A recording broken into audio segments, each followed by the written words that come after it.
Hello everybody. Today I'm actually going to show you how to repair your agitator on your Whirlpool direct drive when it is not operating properly. For those of you who have seen my videos before, you'll recognize this as the 1990 Whirlpool that you've seen in many of my videos. And what's going on today is the part that has worn out is inside the agitator. And in fact, I'm going to show them to you right now. The part here, they're called, believe it or not, agitator dogs, or dog agits, as they abbreviate on this bag here. And the way it works is, the bottom agitator, as you know, moves back and forth. And every time it moves in the clockwise direction, these are supposed to grab on inside here and make it turn forward. Now, normally, when I turn it counterclockwise, it should grab onto the lower agitator, but as you can see, it's not doing that. So that's a clear indication that they have worn out. So when this is not rotating properly during washing, that's usually the sign that these have worn out. And they're very cheap, very easy to replace. You can see them right there. I got these from Repair Clinic, but you can get them from like Amazon or someplace else. And what I'm going to do today is I'll show you exactly how to repair this so your agitator is back in working order. So let's get to it. And before I begin, let's just be safe. First thing I'll do is, I'll kind of double secure myself, I guess you could say. I'll push the timer knob in, which shuts it off, and I'll also unplug the machine. This will ensure that there'll be no power going to the machine when you do this repair.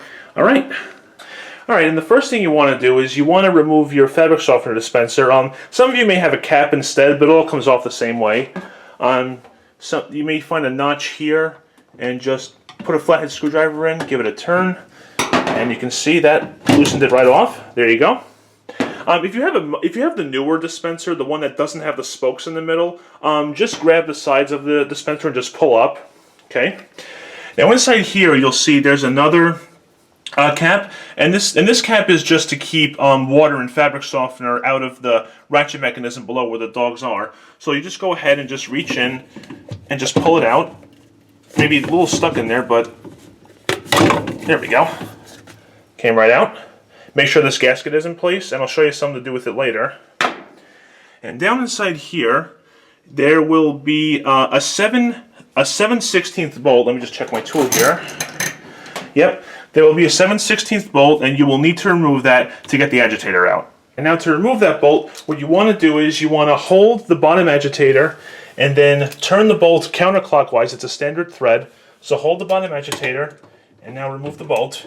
Maybe a little tight, but after a few turns, it should come off very easily. And this one is. And then once the bolt is loose, you just got to grab the bottom of the agitator and pull it out. Now, maybe a bit tight, but if you give it a couple of good pulls, it should come right out. And there we go. Okay, and once you got the agitator out of the machine, just gently step on the bottom. Don't, step hard on it. Just give a gentle step on. Then what you want to do is you want to pull the top agitator apart from the bottom one. So what you should do is put your hand over the top like this so parts don't go flying all over the place. Then give a good pull off like that. And as you can see, it came right off. And then to get the cam mechanism out, just put your hand over the top, turn it upside down, and there it is. And you can see here are the old agitator dogs. And let's go ahead and replace them. And while everything is drying here after cleanup, I'll just compare the new to the old. Here's the new one, and here's the old one. And maybe kind of hard to see, but in this past the first one here, you can see it's kind of smoothed out or flattened out over time. Whereas the new one has all fresh teeth, I guess you could say, and the old one, they were starting to smooth out. So let me show you how to put these on. Now to show you how to install these. They only fit one way really, but in case you're still a little confused, if you notice, one side is bumped and the other side is completely flat. In this case, with the cam upside down like this, the bumped side goes up top and the flat side goes on the bottom. So it fits in just like this. Fits in a little slot there, see that? Now we'll go ahead and we'll put the remaining three on. Once again, bump side faces up, just like that. Okay. And the last one.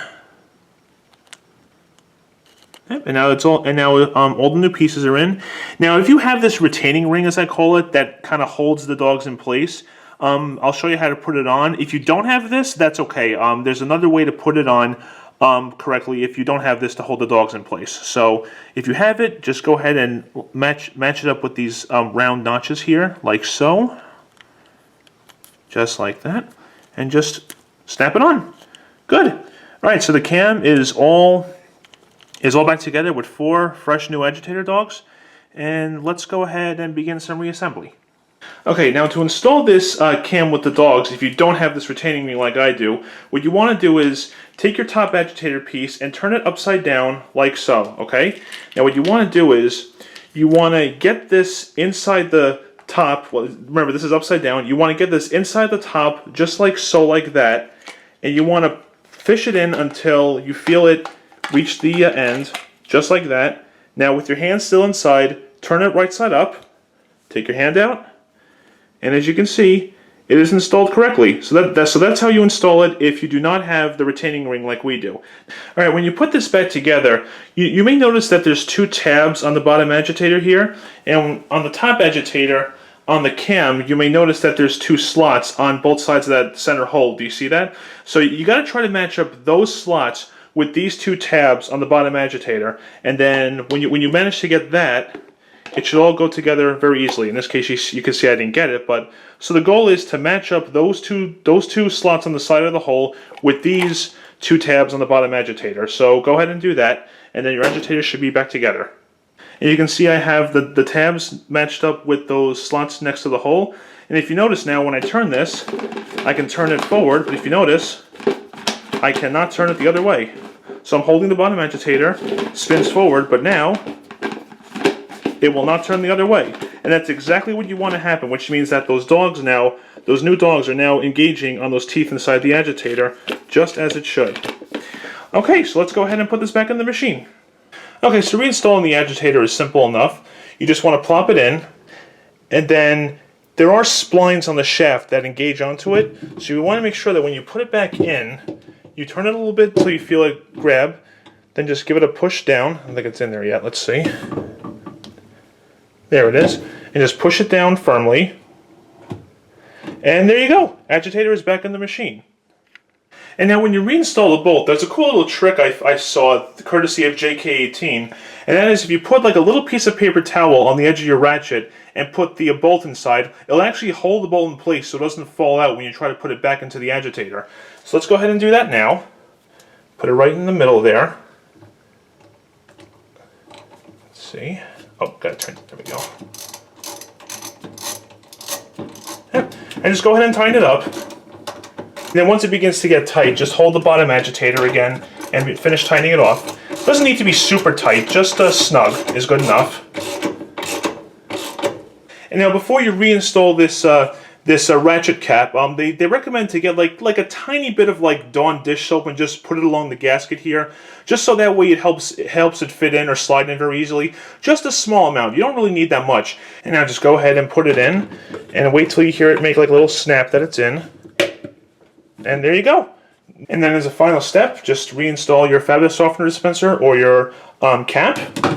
Give it a push, and your agitator is now all reassembled. Alright, let's give this a test and see how it runs. Just before I do, I just want to let people know that this operation that I'm about to do is really only available on direct drives from the late 80s to the very early 90s. Most direct drives will not have this option that I'm about to show you. So if someone asks how I got it to do this, it's just because it's an earlier direct drive, alright? So what I'm going to do is set the timer to this star here where it says off.